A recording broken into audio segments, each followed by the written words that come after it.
ఈ ఇంటి వారసుడి కోసం చేస్తున్న దోష నివారణ పూజ ఇది. ఈ పూజలో ఎలాంటి అపశృతి జరిగినా వారసుడికి ప్రమాదం.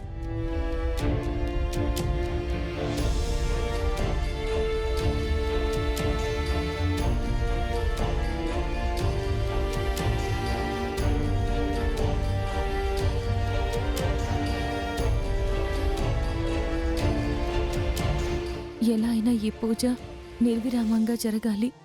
ఈ పూజ సఫలమైతేనే ఆ ఇంటి వారసుడికి ఏ ప్రమాదం ఉండదు.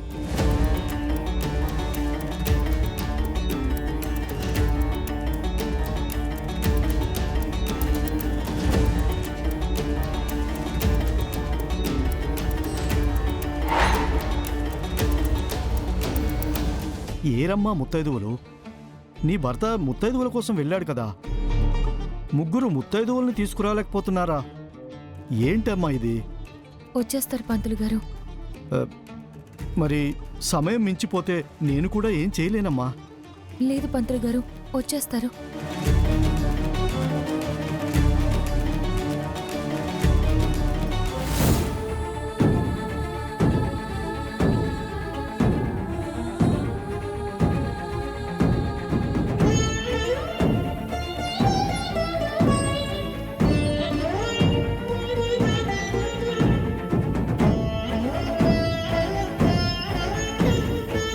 అమ్మా, నువ్వు కూడా ఒక తల్లివే కదా. నా కడుపులో ఉన్న వారసుని కాపాడుకోవడానికి ఈ దోష నివారణ పూజ చేస్తున్నానమ్మా. ఈ పూజ ఆగకుండా ఉండాలంటే ముగ్గురు ముత్తైదువులు రావాలి. ఆ ముత్తైదువులు రాకుండా ఏ శక్తి అడ్డుకుంటుందో తెలీదమ్మా.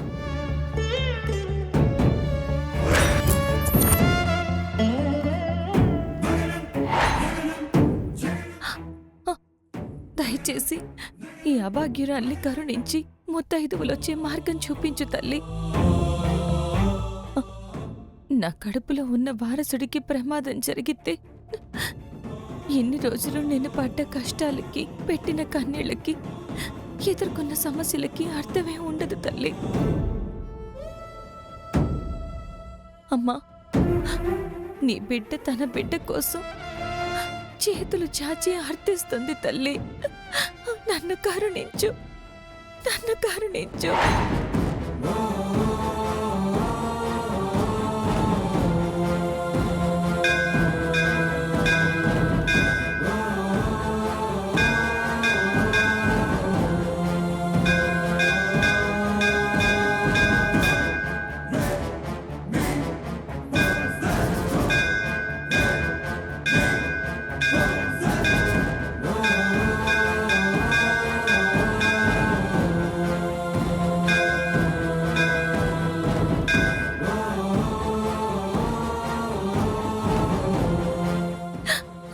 ఏంటమ్మా, నీ బిడ్డని కరుణించవా? అమ్మా, నా ప్రాణం నువ్వు పెట్టిన భిక్ష. ఆ రోజు ఊళ్ళో నీ బిడ్డగా నన్ను దత్తత తీసుకున్నావు కదమ్మా.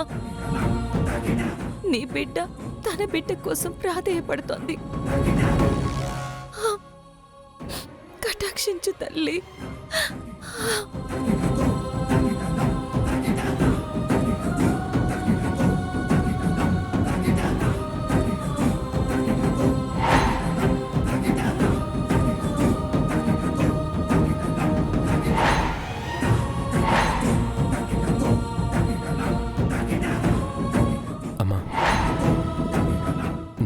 ఎప్పుడూ నా మాటకి ఎదురు చెప్పదు.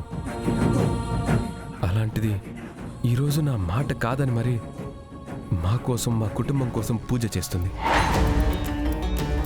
ఈ పూజ పూర్తవ్వాలంటే ముగ్గురు ముత్తైదువులు కావాలమ్మా. అప్పుడే పూజ పూర్తవుతుంది. అమ్మా కనకదుర్గాదేవి, నా భార్యని కరుణించి ముత్తైదువులు వచ్చేలా దీవించి తల్లి.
ముత్తైదువుల కోసం చూస్తున్నారా?